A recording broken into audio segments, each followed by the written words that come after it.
Class of 63, some of us are slower than others. Did we get everybody to the table? Great. What a fabulous evening. What a fabulous evening we've had. It wasn't too long ago that Roger Cerny, Franklin Salata, and Dave Hunt, Tom Crotein, and myself got together and said, hey, this is the 50th year reunion coming up. This is not just ordinary everyday business. It's not a 5 or a 10-year reunion. 50 years is serious. Let me put that in perspective. I'm sure that all of you have been discussing something with somebody and started to offer genuine advice from the heart. And you were reminded, often politely, that they really weren't interested in how it was a half a century ago. I'm sure all of us have pulled back on our advice giving and find out that there's a lot more to learn just by listening. What a weekend. The weather was fabulous. Since Barbara Snyder seems to be the moving force behind every humongous event around here, I guess we have to thank her for the weather.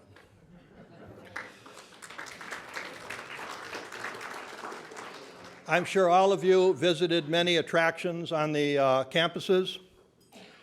The Blue Block Party Blue Block Party 2.0, which was most interesting, my first. The University Luncheon, which was fabulous.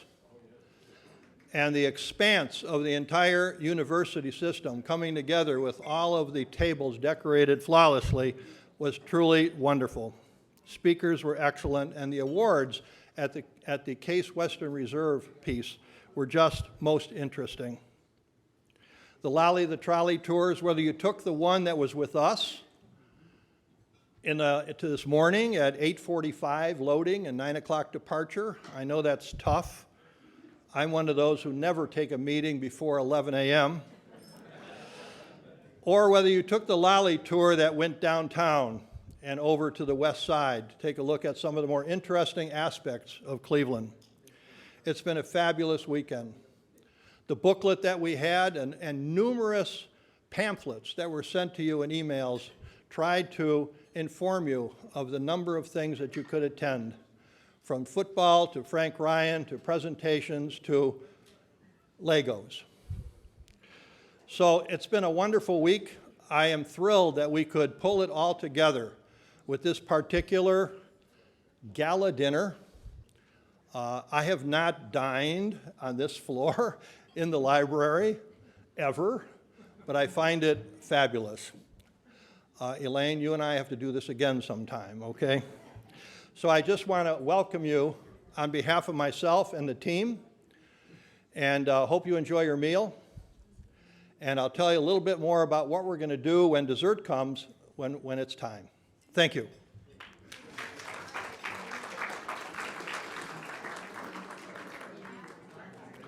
I think Frank, where's Frank? You had Indians news that I could pass along? All right, for those who follow the Indians, they have won again up in Minnesota. And well, there, I guess we have, oh my God, I'll have to address technology later. Thank you.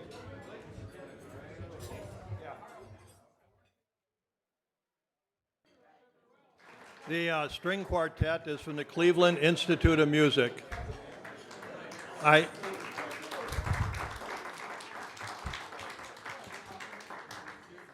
think they add a charming touch to an elegant dinner like this. So, and they are super. I don't know about all of you, but the dinners served at that table in the back over there were phenomenal. And that little yellow sauce that comes with those fillets, unbelievable. That's the way to go. Again, I welcome you. And I noticed at my table we had, engineers just find these little technical details and point them out to you. And I think we were Case Institute of Technology, but the little placard there says CSE. okay? And I was pointing that out, and I said, well, we don't want to go there, all right? Everyone agrees that we were CIT, Case Institute of Technology. And another thing that I will admit right here is that we are Rough Riders. Rough Riders from the class of '63. And yes, this is the reunion finale for most of us.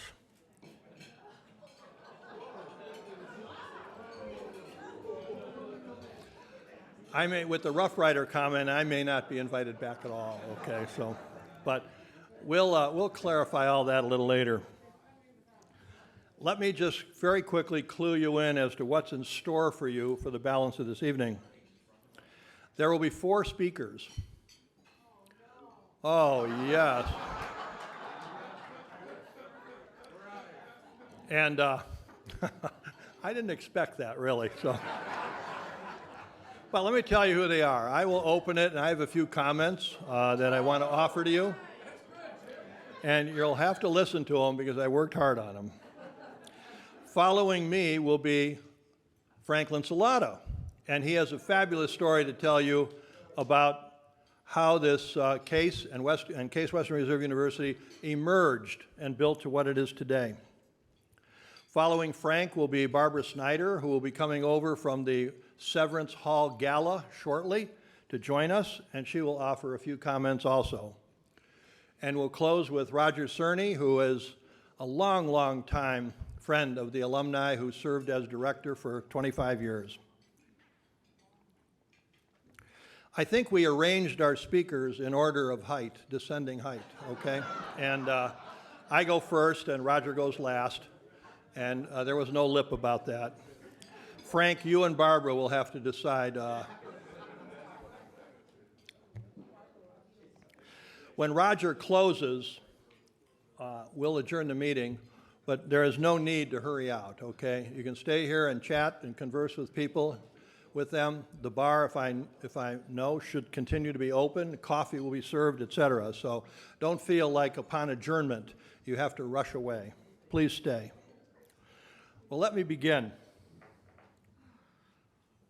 First of all, I'd like to introduce you to some of the key contributors that have helped not only for alumni relations, but have put together events like this for a day or two or an entire weekend.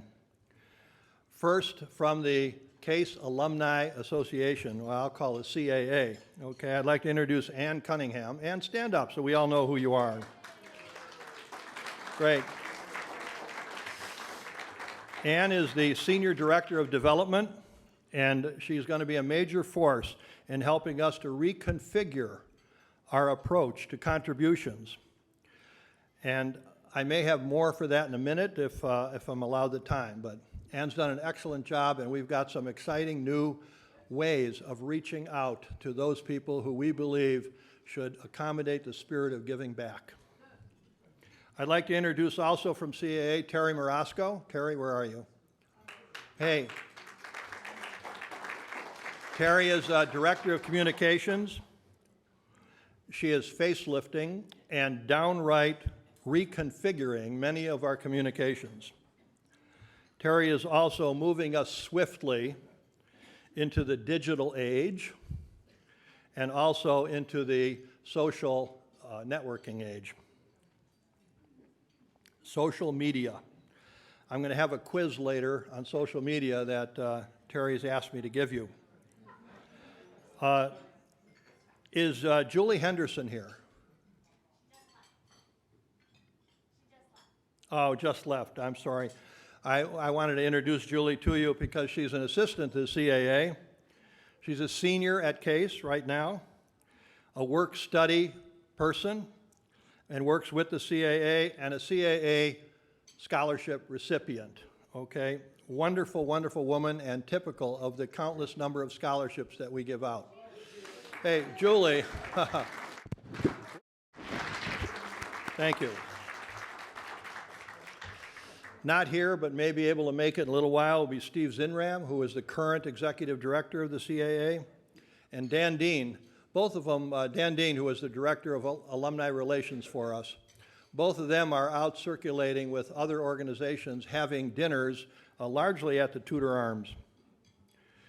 Please, again, join me in giving all of these folks a round of applause so that we can move forward.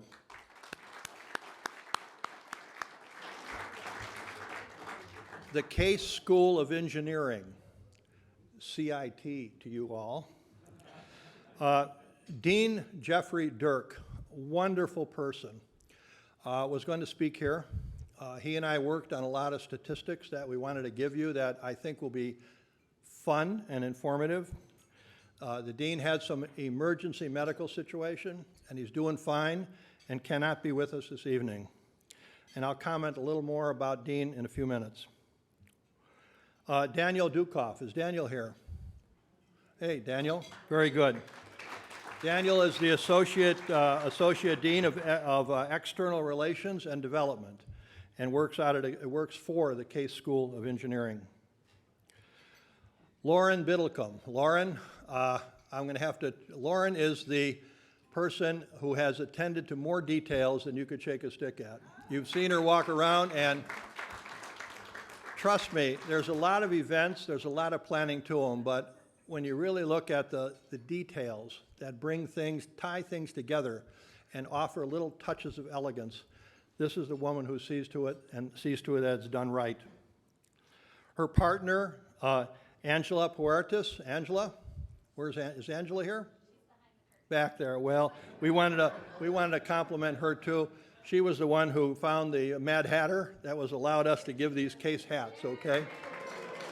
Hi, Angela. From Case Western Reserve University itself is Laura Kalafatis. Laura, you here? Laura, please stand up. Laura is Vice President of University Relations, and you might recognize one of our two tour guides this morning on Lally the Trolley. Thank you very much. The string quartet, as I mentioned, was from the Cleveland Institute of Music and did a great job. Now a few comments about the real guests tonight, the class of '63, the Rough Riders of '63. We have three here from Florida, I believe, Carl Newkirk, James Glover, Joe Wander. I hope you all made it. I saw Carl, but I haven't seen the others.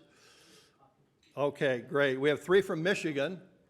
It's not that far. I guess you can drive in, but I have to acknowledge three from Michigan. And then we have one each from a host of states, from California to Maine to throughout the country. I do want to acknowledge Mr. Gerald Danker. Gerald, we want to stand up? Please. Gerald's interesting in two ways. One, he visited us from Guadalajara, Mexico, to come here to this reunion. And the one thing he told me is that the price for rooms at the Intercontinental exceeded his airfare. The other unique characteristic of Gerald, and he sent me this in an email, which floored me, he retired at age 50. And if you want to know what he's done for the last 23 years, you'll have to talk to him directly. I'd also like to welcome Porter Johnson. Porter, right there, please stand up. Porter is a physics graduate, and in order to get here, he went through an extremely complicated surgery and worked real hard at accelerating his recovery so that he could be here tonight. Porter, thank you. And I'd like to welcome all the guests who are here of our 63 classmates. I hope you picked up some of the excitement and some of the privilege that it has been to be part of CASE for 50 years.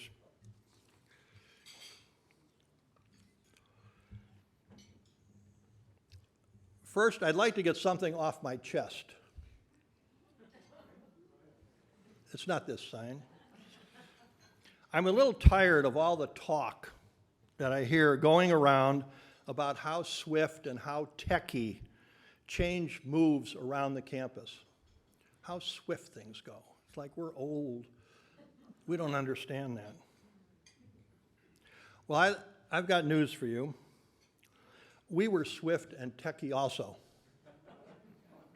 Back then, back in 1959 when we all arrived in the early 60s, change happened rapidly. You may not be aware of that. Let me make my point. I entered Case, the old story at orientation was look to your left, look to your right. One of you three will not make it. God, I was frightened. I started trembling. My God, maybe I should have taken that full scholarship to the University of Dayton. No, I was prepared. Hell, I took college prep in high school. This should not be a problem.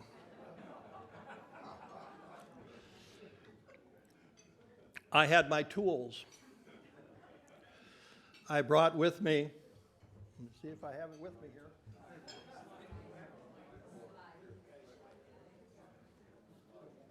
This is so tiny. I brought with me from high school my slide rule. 6 scales and a hairline. And I figured I'm ready.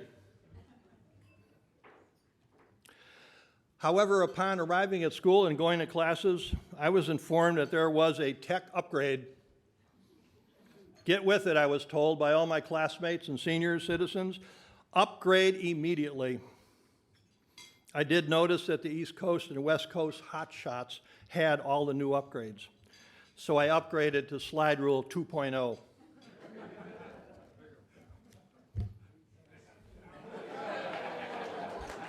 And I know you all remember this. I flew through the courses. I was becoming an engineer. The only problem, if you wore it on your belt, you were considered a nerd. Well, let me tell you, I walked around campus recently and very often, and today students have their iPhones in their hand. They have their iPods in their ear. They have their iPads tucked in their notebooks. And they have their Mac Airs tucked in their backpacks. And we were nerds for hanging this over here.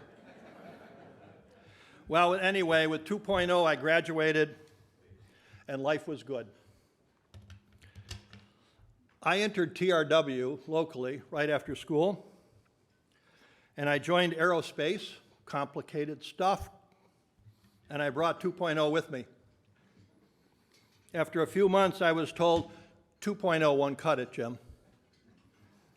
You can't design fuel systems for military aircraft with 2.0. I knew that tech changes fast. After all, I went from 1.0 to 2.0 like that. I was prepared for the change. I was given my new computer.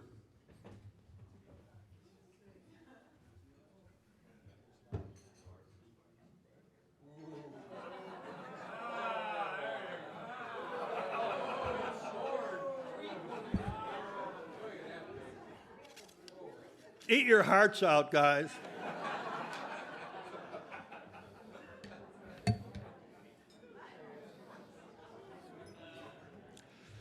Well, things worked out. I worked for 5 years with 6.0, and everything was fine. And one day, I don't know, a company like Texas Instruments came out with something about this big where you just press the keys, and before you know it, I gave up all my buddies. Well, we know that the speed of technology changes, living evidence. Now, my survey, just to test that, and I talked to Terry about it, I know that all of you have computers and you all do email. Otherwise, you wouldn't have received the countless number of invitations that we sent you. But I would like to take a quick survey, and only the guys from the class of 63 respond by raising your hand.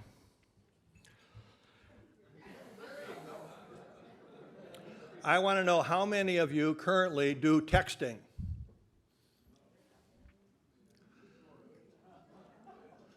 I'm reasonably impressed for a bunch of old people. How many of you are on Facebook? Much less. And how many of you have Twitter accounts? Oh, 3. Okay, Terry, as we enter the digital age and the social media age, remember this particular survey, okay?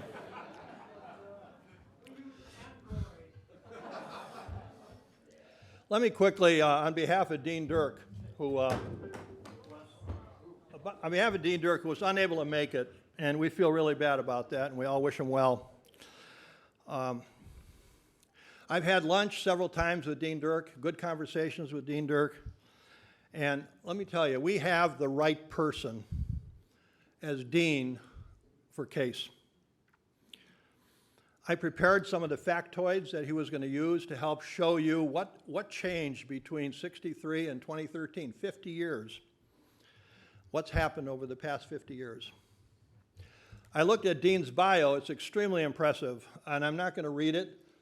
I would just like to say that he has a PhD in biomedical engineering. It's an area that CASE has developed and pursued and trended into that has become significant.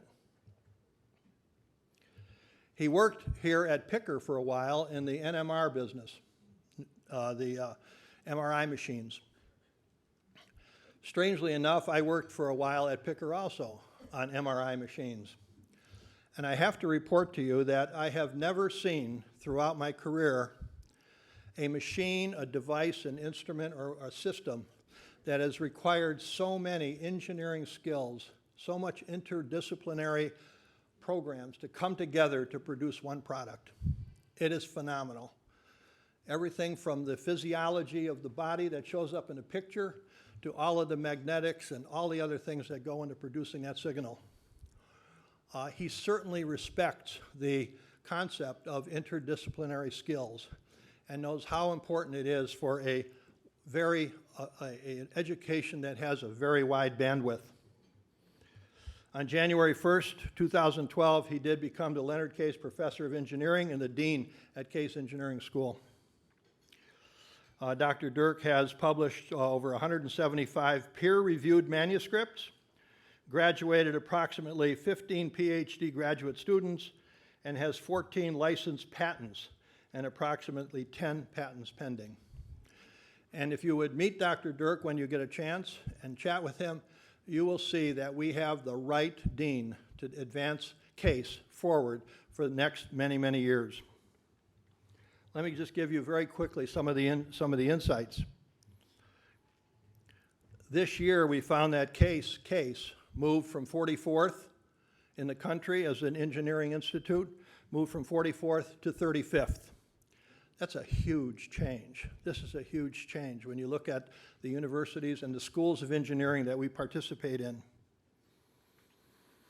What's interesting is the dean points out that over the past few years, about 360 students entered CASE and about 300 graduated. Our class graduated 281. That's 50 years difference. And we're about at the same number, plus or minus a few. In 2012, 600 students entered CASE. And in 2013, 520. Still significant. Average SAT score, 1370. I know a lot of people, including myself, who wouldn't have made it. 75% of those who entered CASE are outside of Ohio. 10% are international. And the most amazing, 33% are women. Doesn't that deserve an applause somewhere?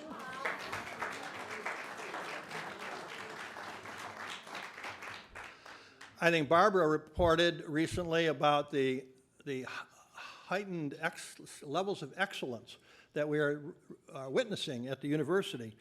At Case, it's extreme. Virtually almost all of the entrants into Case are in the top 10% of their class. They do not know what it is to be in the second quartile or the third quartile or what have you. The old speech of look left, look right, one of you may not be here, has changed. The speech now is all of you have been used to being at the top of your class in whatever school you're with. Now you're all together. And believe it or not, some of you will be at the top, some of you will be at the bottom, and a lot of you will be in the middle. And you'll have to learn over the next 4 years how to deal with that. When we graduated in '63, what do you think was the department that graduated the most? Double E. You're right. Must have been reading my script. 21%. 58 of our 281 graduates were double E. Second, mechanical, correct, 42 or 15%. And third, management science, okay, 32 or 11%. Those are our top three. Let's look at the enrollments today. I checked, I got the statistics through Dan Dean as to those who had graduated last May would be the class of 2012-13 who graduated. What do you believe was the highest number of department, was the biggest department number to have graduated? 92 in biomedical engineering. Second, rightfully so, mechanical engineering. 62 or 20%. An increase, incidentally, a resurgence in mechanical engineering. And third, computer science. 57 students, 18%. What's phenomenal is in those 50 years, the shift that has taken place. I looked, and the curriculum of management science and engineering science are no longer on the table. They've either been reconfigured into something I'm not aware of, or they don't exist.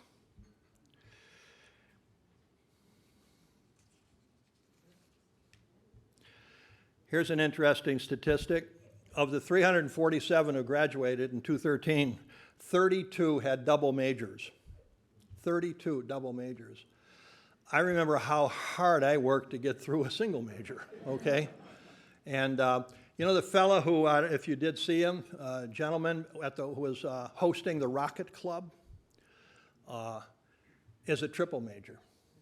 Can you believe a triple major? And he is the president of the Rocket Club and the Robotics Club at the same time. The level of talent, skills, and capability of the students today are incredible. When we graduated in '63, of our graduates, 281, 107 were in fraternities. 50 years later, 51 were in fraternities. And remember, we graduated about the same number of people.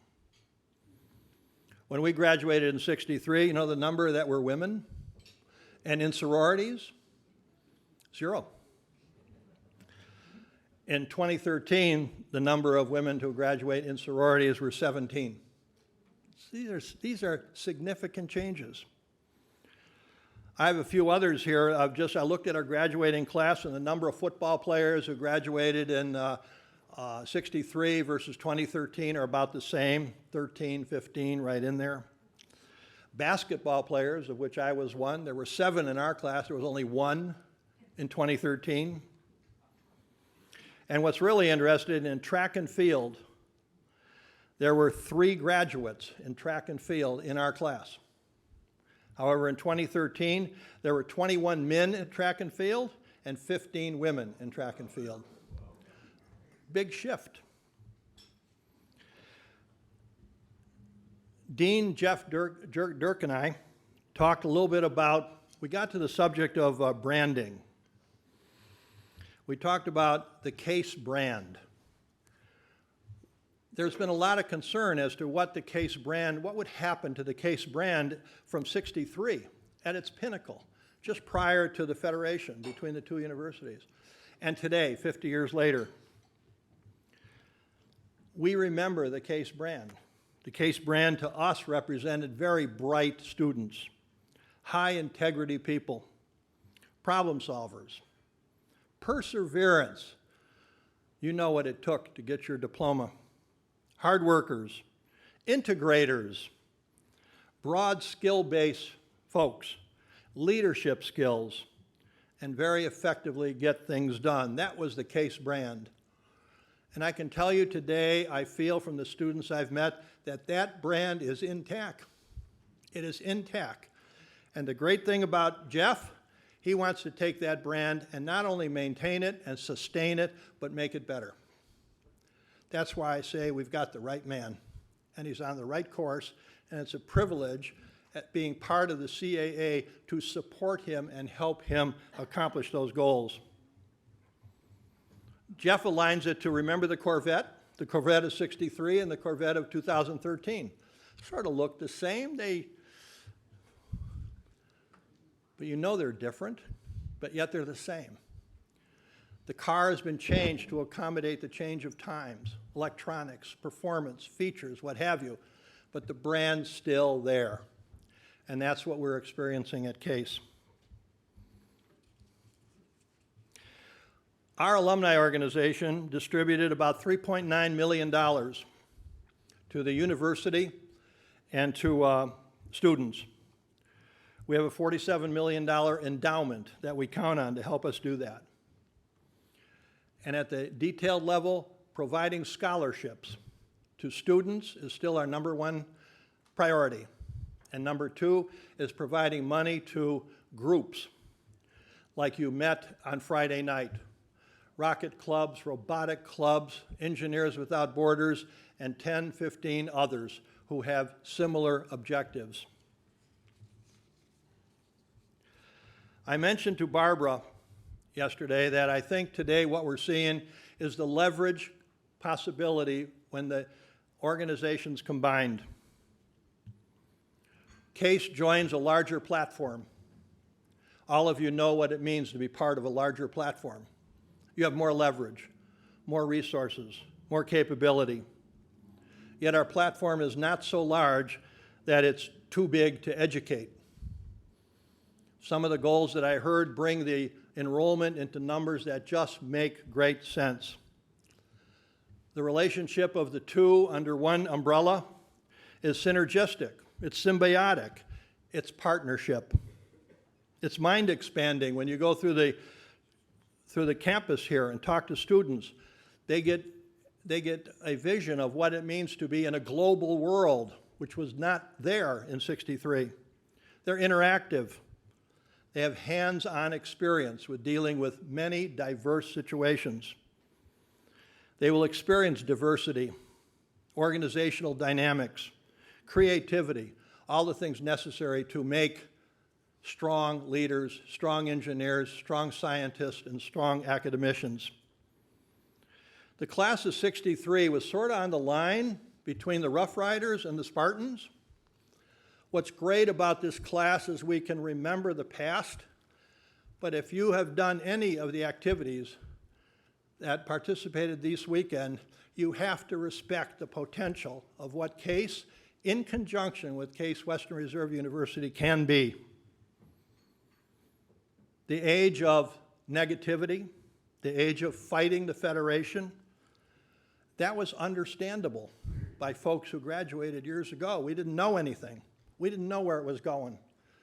And a lot of the pushback that the alumni gave was understandable. However, today, the vision is out there. Things have changed. And so many people, so many engineers that I've talked to really are excited about the opportunity going forward. Let's look forward. The brand is safe. With the CAA helping, and Dean Dirk here, and Barbara Snyder at the helm of Case Western Reserve University, we are okay. the brand will be safe and the brand will be straightened. I have just one small comment in closing. It's kind of a personal note. I lived not far from here. Neighborhoods out on Superior Avenue and 82nd Street. And as a kid, we'd often hike or take our bicycles down to Rockefeller Park and University Circle and Wade Park and what have you and explore this area. I was good at math and science like all of you were. Parents said, you just got to go to Case. Uncles would say, you just got to go to Case. There's no alternative.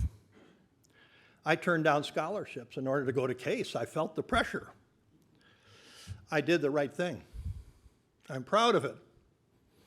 It has served me and my family well.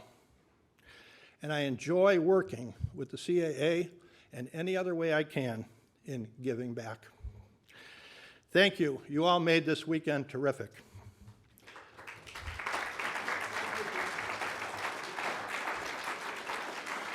I'd like to bring Frank Linsalata up. Frank, one of our most distinguished alumni, has a grand story for you, and I give him your full attention.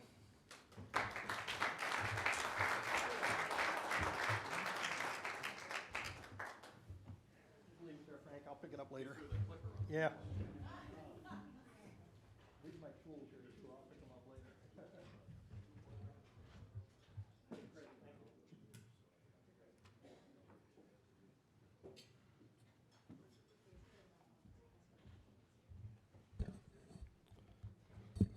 Thank you, Jim. I think that's a wonderful setting of the stage for what's happened to our wonderful engineering school that we all, I don't know about Jim, but most of us just struggled to get through. And as we went around for the last couple days, the repeating story I heard was, boy, that was really hard for 4 years. And I will know at our table, everybody agreed with that. What I'd like to tell you a little bit about is how did we go from this small, highly esteemed engineering school on a small quad across the south side of Euclid Avenue to one of the greatest universities in the United States right now. This is a story about the last 50 years and how we went from an institute of technology to a major academic research university. You'll find this not always pretty. I'm hoping it's accurate, and we'll talk about the highs and the lows of the last 50 years. If Jim didn't break the clicker. Okay.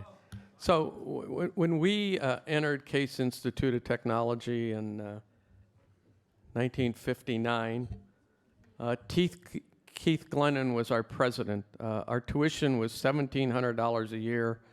The total enrollment was 2,600. We graduated June 13th, 1963. I didn't remember that. 51% of us who were in that opening meeting, convocation with Tom Baker, our good buddy.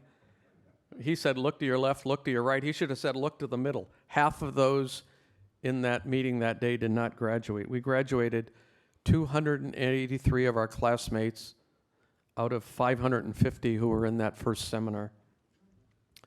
I think all of us agreed, and we've talked about it for the last 3 days, it wasn't easy. Everybody who came to Case Institute of Technology was smart. You were told you were smart in high school. You were trained in math and science. Some of you lucky ones had calculus before you got here. Those of us who went to Catholic school in Akron, Ohio couldn't spell calculus. Glennon was kind of a superstar. He served as president of this university for 19 years, and that could be a record not only for Case, but for many universities. So we graduated in 63. In 65, Glennon and the president of Western Reserve, which you will remember was that school across the street that we used to go and try to get dates from, Glennon and the president there, John Millis, established a joint study to look at putting Case Institute of Technology and Western Reserve together. Now, many of us thought that was the original time when this concept was thought about. Actually, if you go back and read the history of the university, in 1925, a gentleman named Henry Ford, who was president of the Ford Foundation, had challenged these two universities with the same question. Why didn't you get together? You could be greater. The sum of the parts would be greater than the individual. Glennon, even though he was a technical guy and an engineer, he wanted arts and humanities to be part of our curriculum. And as I remember, I think we had one course in Western civilization, and that was our liberal arts education because there wasn't any time for anything else. Let me see if I can move this forward. I think I have to present it. So in 1966, Case Institute of Technology hired Robert Morris as president. He was hired with the understanding that when this federation took place, not if, but when, he would become the president of the combined institution. And he eventually moved up to be president, the first president of Case Western Reserve University. During his tenure, he concluded the first combined capital campaign of the two schools or the university. It was $17 million. It was, actually that was the engineering school's first capital campaign, and it was the largest fundraising we ever had. And Roger, you would say that probably wasn't a big number, but in those days it was. At that time, Ray Bowles was the head of our engineering school, and in '61 he became dean of the engineering school. The school, as we remember it, was located at Case, Maine, which as you walked around now, that building doesn't exist. I remember that those of us, did we all take drafting, or what was it called? Yeah, and it was on the 4th floor, and you had to walk up 4 stories to get to your drawing board. Morris came in, and I think they put a lot of challenge on his plate. When the university came together with Case Institute of Technology and Western Reserve University, I think in history it will go down as one of the worst planned mergers ever. The two boards agreed that the two institutions would come together. There wasn't much support from either alumni base, and there was no plan as how you integrated these two significant institutions. So on one day, they signed a document called the Federation Agreement, and for the next couple years, nobody knew how to put these together. And some of the things that happened right after that were, and I experienced this, there were 2 Greek chapters of the same fraternity that continued as we were one university, and we had 2 beta chapters on the campus, and we didn't know what to do with it. Tom, you may remember this. We had 2 football teams for, I think, it was at least 4 years. We played each other, but we were the same university. We had 2 student newspapers. They were like competing newspapers. I don't know what they told us, but the reality was the Federation in the first few years was not an immediate success.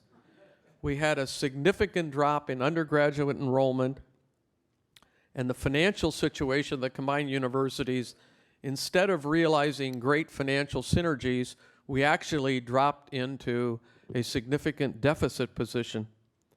This was about the same time. So remember, this was 1967. The war in Vietnam was going on. The students who were after us were much more critical of the university, of the leadership of our government, of the war in Vietnam. We had Kent State. We had tension in this community. There were urban riots right outside of our campus called the Huff Riots.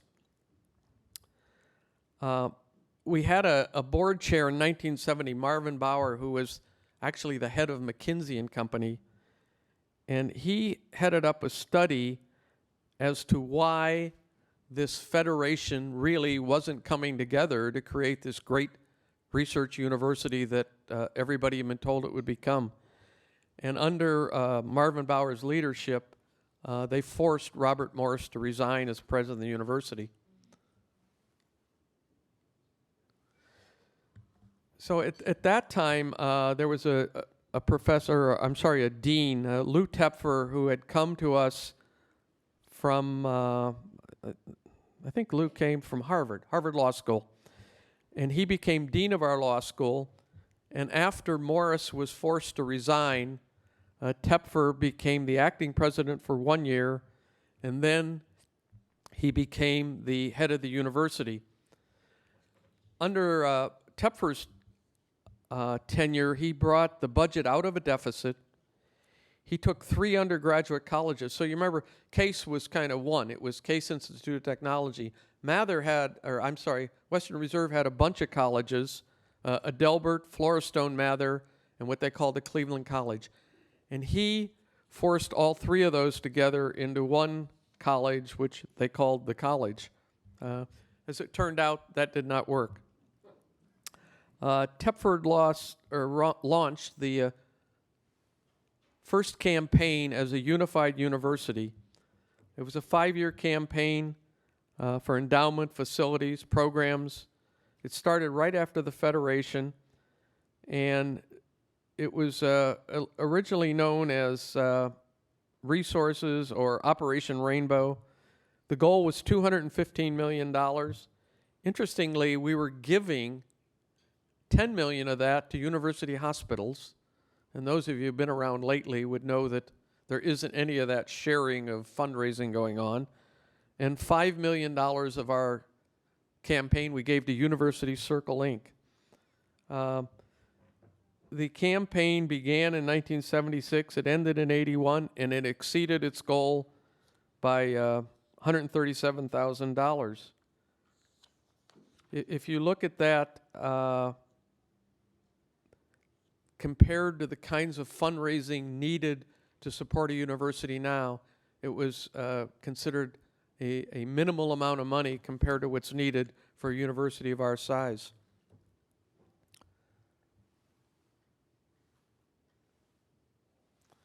Some of us remember Eric Baer. So following Ray Bowles, Dan Wright, who I think some of us had as a professor, he served as acting dean, and then Joe Rose succeeded Dan Wright from 74 to 78. And then in 78, Eric Baer became the dean of the School of Engineering. Eric, I think, from our generation could be, and Jim, you may help me, he could be the only faculty member still on faculty who was here when we were there in 63. Eric is an emeritus professor in the Department of Macromolecular Science, and he was recently awarded the position of Distinguished University Professor, which is the highest honor a faculty member can get in our university. In 1980, David Ragone came on. He was the Dean of Engineering at the University of Michigan, and he was brought on to finish this capital campaign and to follow what was deemed as a very successful tenure of Lou Tepfer. Ragone was president of the university for 7 years. He had an extreme focus on the undergraduate experience and improving athletics through the University Athletic Association. And interestingly enough, so remember the Federation took place in 1967. The first graduation that combined the 2 schools, Western Reserve and Case Institute of Technologies, happened in 1985. It took 17 years to figure out how to get one graduation for the 2 schools. And that continues today, as you know. He did things like closing the School of Library Science, and he created the first technology transfer office. At this time, it became clear that a big part of the School of Medicine was hospital affiliations, and those have always been stressful combinations of hospitals and medical schools. And part of Ragone's challenge was to establish a better relationship between the medical school and the hospital. And I think history would say that he did not accomplish that. He was not really skilled in understanding the medical science part of it. And so as he left, he was deemed to be somewhat of a failure in that regard. If I was as tall as Jim, this would work right away, but it doesn't. We all know Don Shealy. Don became the Dean of the School of Engineering in 84. He was the Michelson Professor of Physics. He was Dean from 84 to 86, and he was the first Dean to appoint a woman in the leadership role of the engineering school. That woman was Helen Stankard, and she was the first Assistant Dean of the School of Engineering.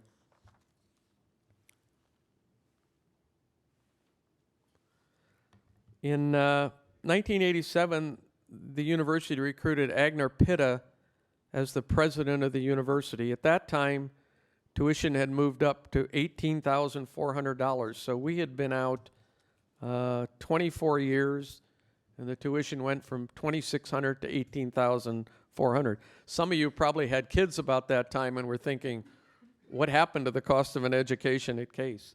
The enrollment in the combined university had moved up to 9,800 students. Pitta was a provost at Dartmouth. He became the 4th president of the university. History will say that Pitta was a breath of fresh air. He really appreciated the undergrads. He focused a lot of attention on the undergraduate experience.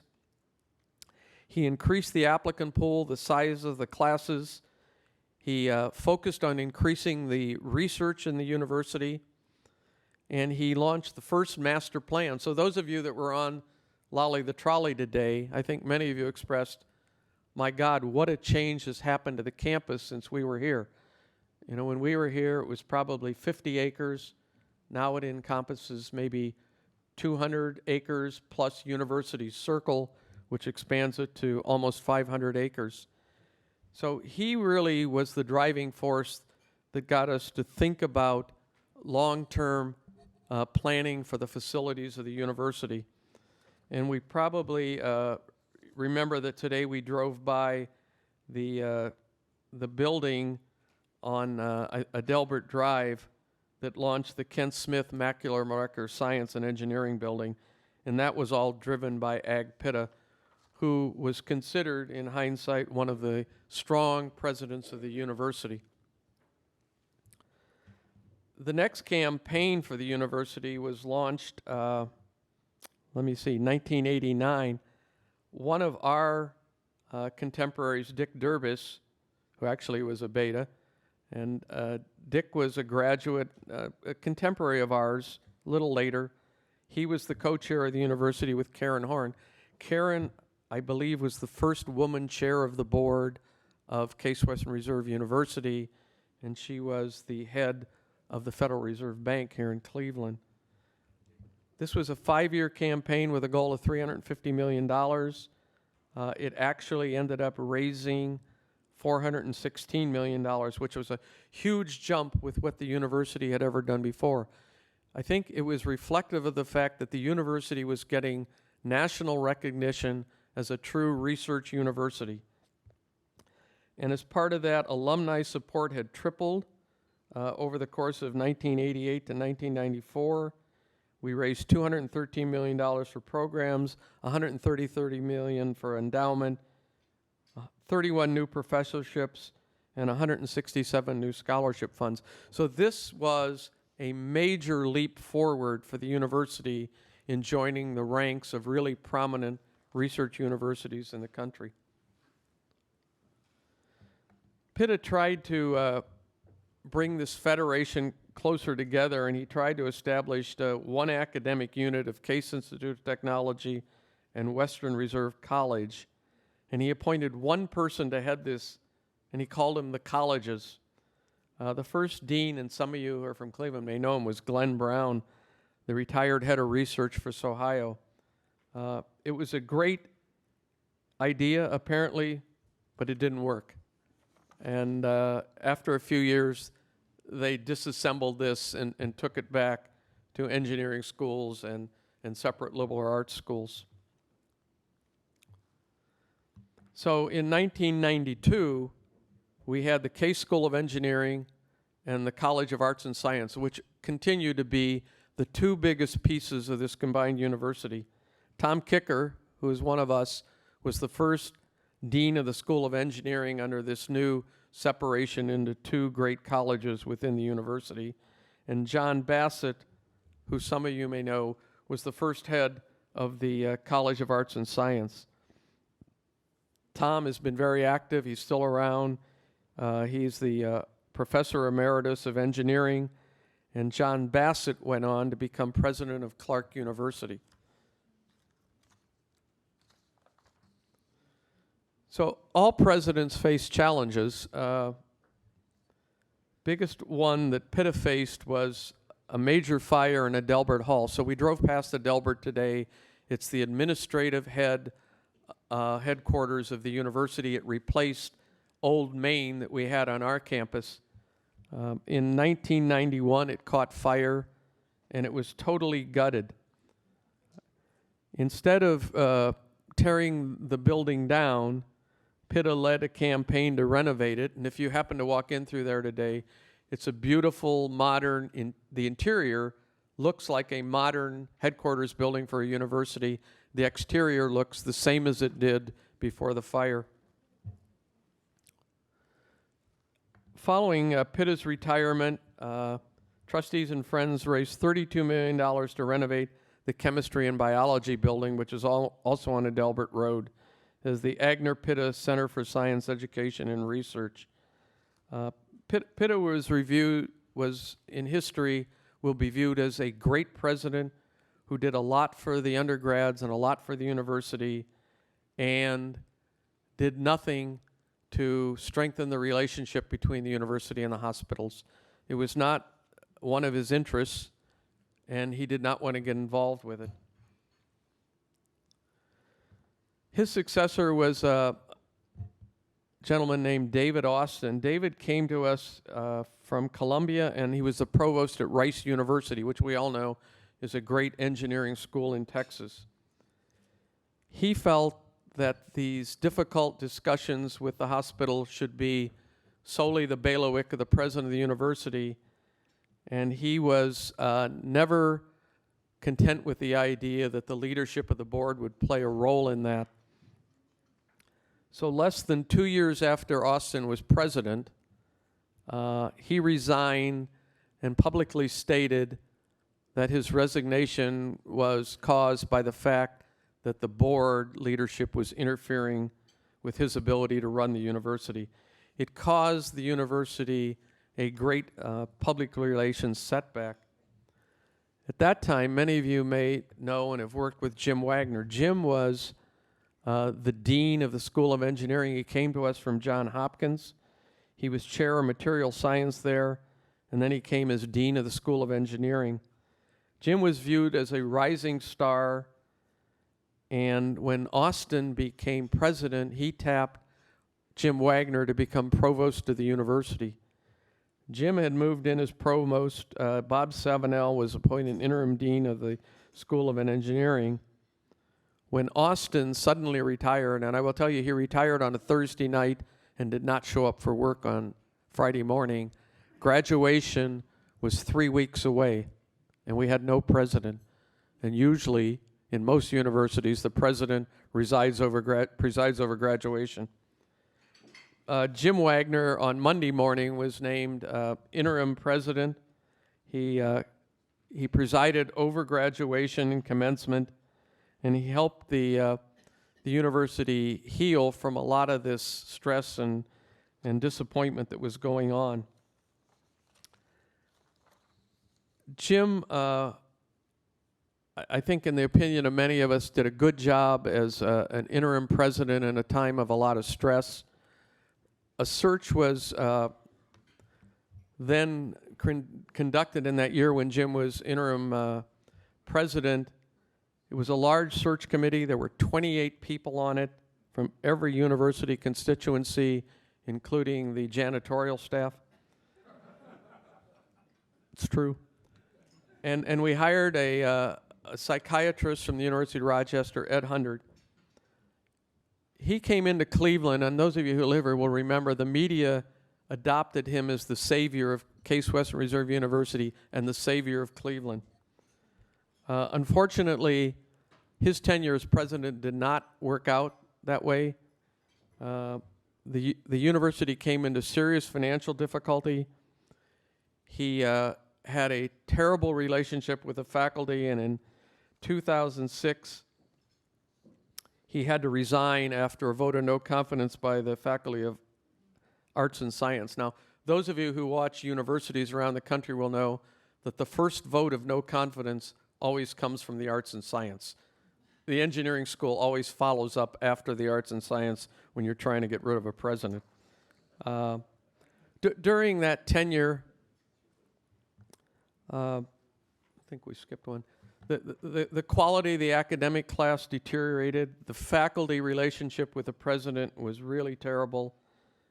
We did accomplish the North Residential Village where the football field is that we were at today. We did host a vice presidential debate, and we did get the Peter B. Lewis building dedicated. But we were stuck with another setback for the university. The president had left. Publicly, he had embarrassed the university and the board. Luckily, on the board at that time, we had Greg Eastwood, who he's a graduate of our medical school. He had just retired as president of SUNY Upstate Medical University. So he was a graduate of ours, and he had been a university president in a medical research university. Greg took on the task as interim president for a year while we tried to get the university back on track. Greg did a great job of stabilizing things, bringing the faculty back to where they were comfortable with the leadership of the university. Well, I keep doing this. It's supposed to go backwards. There it is. So we launched a search for a new president while Greg was stabilizing things. We commissioned a panel of advisory presidents from MIT, Emory, Tulane, and Princeton to help us understand why was Case Western Reserve going through presidents every 3 years. You know, it was really hurting the university. We got a lot of good input from them. We let them talk to all the constituents. We set out our priorities. We were looking for a president who could bring us financial stability, renew trust with the faculty, re-engage our alumni. Many of them in this room had it with Case Western Reserve. They didn't want to donate $1. They didn't want to be involved. And we had to repair relationships with our hospital affiliates. Everybody told us, because of the negative publicity around this university, you will never attract a great candidate to be president. They were totally wrong. We had a great search. We had candidates that we turned down that are now running major, much larger universities. But we found our person. As soon as we interviewed Barbara Snyder, those of us on the committee realized we had our candidate. We just had to figure out how to reel her in and land her and convince her to come. We did that. Barbara took office on July 1, 2007. And since then, here's what she's done. She took a large deficit, over $20 million a year, to a surplus in 1 year, and we've had a budget surplus every year since she's been president. Our philanthropy during this stressful period, our funds raised have gone down, down, down. Since Barbara's been president, we have had 6 years of increasing philanthropy, and the past 3 years have each set a new record. We have, as you saw today, we have the largest undergraduate applications in the history of the university. We had 18,000 applicants to let in 1,250 students. So if you have grandchildren about to apply here, tell them to study up and get good grades, because it's a lot tougher to get in than when we got in. As Jim said, probably many of us, including me, we couldn't get in today. These kids are really smart. We have a $1 billion capital campaign, which Barbara will tell you about, and that puts us in the top 15% of all universities in the country in money raised. We've created Uptown, the new University Center, the Wyant Fieldhouse, ThinkBox, which Roger will tell you about, a performing arts center, a medical education building, and an alumni center. And most importantly, when Ohio State University announced that Gordon Gee was retiring and the Cleveland Plain Dealer announced they ought to come and hire Barbara Snyder to go run Ohio State University, our board executed an 8-year extension to Barbara's contract. She is here for 2021, and I'm happy to introduce our president, my great friend, Barbara Snyder.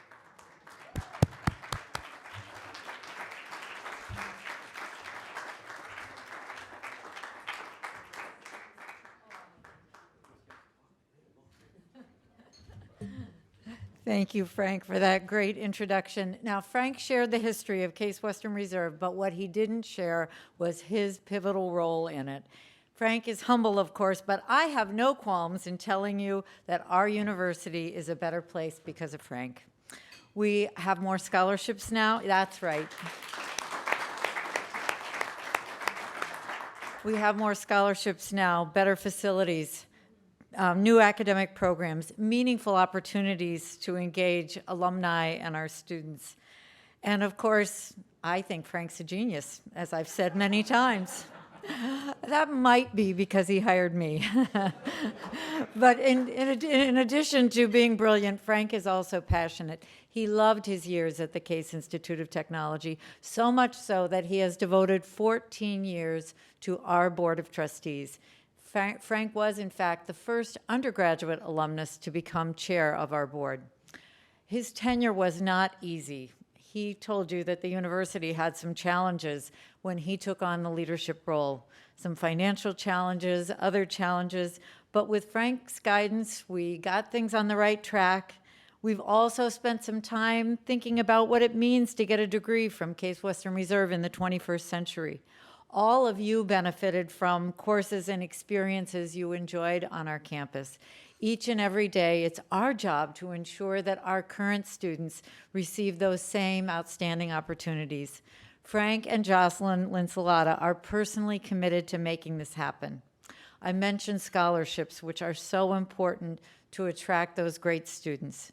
Frank said that scholarships enabled him to attend Case Institute of Technology, and he and Jocelyn have given generously to make sure that students coming today and tomorrow will also have scholarships.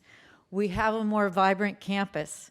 Frank and Jocelyn gave, I think, the first leadership gift for what is now known as the Tinkerville University Center, which will open next fall. We have new professorships, more scholarships, new academic programs. These, of course, are all being made possible by our capital campaign, Forward Thinking, which Frank chairs. As I think he shared, we have a $1 billion goal, and we have raised a record-setting $885 million so far.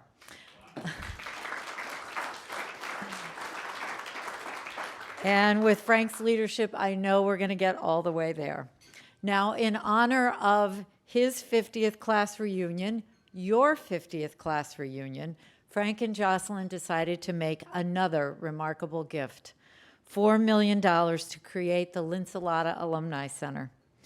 The Linsalata Alumni Center will expand the existing Alumni House to allow for larger events, meetings, and programs, and Frank and Jocelyn have challenged the university to raise an additional $1 million so we can break ground next fall on this great space.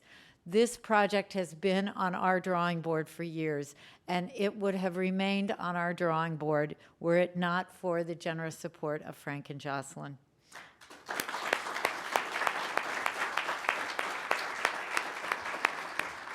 Now, the class of '63 is an extraordinary class. Frank is one reason, but the class produced more than one trustee for Case Western Reserve. Of course, David Hunt is an alumnus of our Weatherhead School of Management and is celebrating his 20th year on our board this year.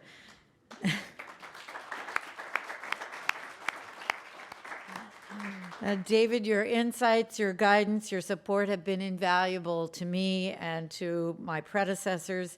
We are so grateful for all the dedicated service you provided your alma mater, and you and Diane, both graduates of our university, have also been generous supporters of scholarships for which we are truly grateful. Finally, hailing from this remarkable class also is Archie Coe, who has served our board since 1998. Archie travels from his home in Singapore to attend our trustees' meetings, and his dedication is evident through the wonderful programs he supports at Case Western Reserve. Indeed, a couple of years ago, we celebrated the Archie and Ryuko Coe Professorship in Neuroscience at our School of Medicine. Archie, of course, could not join us tonight, but we will be seeing him on our campus soon. Now, the class of 1963 also gave the university a wonderful advocate, Roger Cerny, who is now serving as executive advisor in the Office of Development and External Relations at the Case School of Engineering. Roger has been incredibly active as an alumnus, and I am so thankful for all of his efforts to support our engineering programs. Thank you, Roger.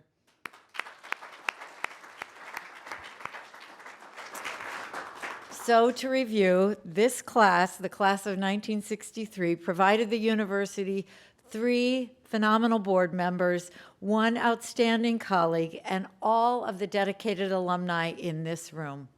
Nothing could be better than that, which brings me back to all of you and the support you've given us throughout the last 50 years. Whether you attended alumni events, gave to our annual fund, came back to campus for lectures or symposia, you have stayed connected. You've heard us say often that we are happy you are here, but it bears repeating. We are delighted you are here tonight and hope you will continue to stay engaged. We are so grateful that you are a part of our campus. It was an honor to participate in your 50th class reunion, and I want to congratulate all of you on this special milestone. Now, I'm going to propose a toast. So everyone, grab a glass. You were brought together by scholarship. You were bound together as friends to the Case Institute of Technology class of 1963. Hear, hear. Thank you all very much.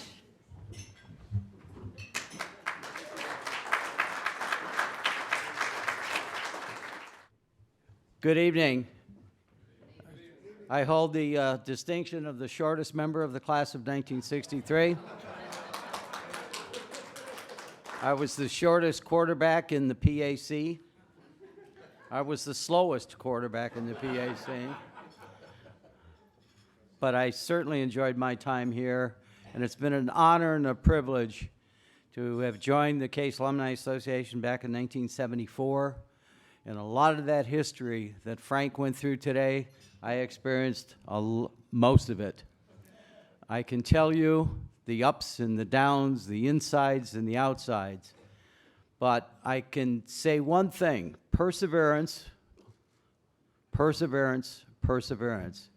Hold true to fundamentals, hold true to your faith, and believe me, we are at a state right now at this university that I believe that I have not seen in the years, the 40-some years that I have been associated with it, is the best led by the university and the best led at the Case School of Engineering. So it's a real honor and privilege.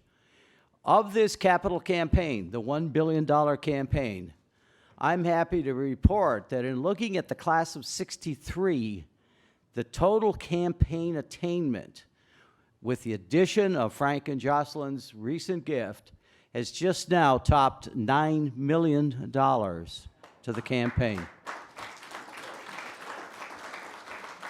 That's quite an achievement from a class of 281 compared to over 42,000 undergraduate alumni in the university. Think about that, 261 members out of 42,000 undergraduates. At the $9 million mark, we're probably 1% of the campaign at this point in time. Now, we've launched another effort, and that's to help ThinkBox. ThinkBox, as you know, is our effort to create the largest innovation center in the country. And believe me, it is going to be quite an experience and quite an opportunity to really elevate the status not only of the Case School of Engineering, but the university-wide. Those of you that know, that's 4,500 square foot in the Glennon building right now. It will expand to the Lincoln Storage Building that we all remember behind Emerson Gym across the tracks. 7 floors, 50,000 square feet, divided into innovation space, places where students can build their rockets, create ideas, and bring new entrepreneurship and companies to Baer. Mentorship, corporate support.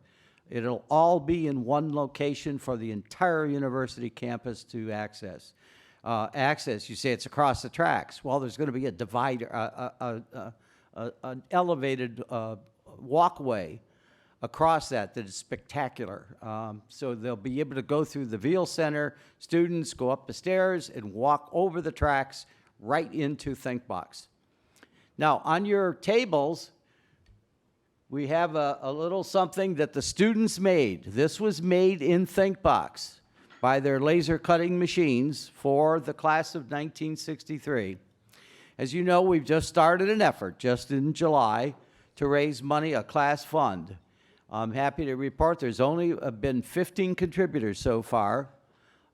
We've raised about $48,000. Now, we would like to get that up substantially, so there's plenty of time. And for those of you, think very much about what's the largest possible gift that you can give, then triple it and pay it off in 3 years. Just think about that, stretch. And believe me, some of the gifts that have come in have been stretches, and I really appreciate it, and I think it's a great opportunity. So hopefully when ThinkBox will break ground, hopefully next year, the class of 63 will be prominent in a recognition area somewhere with a plaque to commemorate all the contributors to this. Call your friends, call your classmates. We're going to continue this drive. And we've got 3 years of the campaign left, and we've got to help Frank hit that $1 billion goal. And so thank you very much. It's really been a pleasure to have served Case and the university during this period of time. I can tell you one thing, and I think Jim has alluded to this and others have too. When you look at the Case brand, it is solid. It is solid. Fundamentals. Breadth. This is what the Case brand is all about, and working hard, and we all worked hard. I'm proud of the degree that I got, and I know every one of you are proud of your degrees. Let's help enhance the value of that degree with your support. So thank you very much. Good evening, and we hope that you'll stick around and enjoy yourself, talk to each other. The bar, I believe, is still open. So with that, thank you.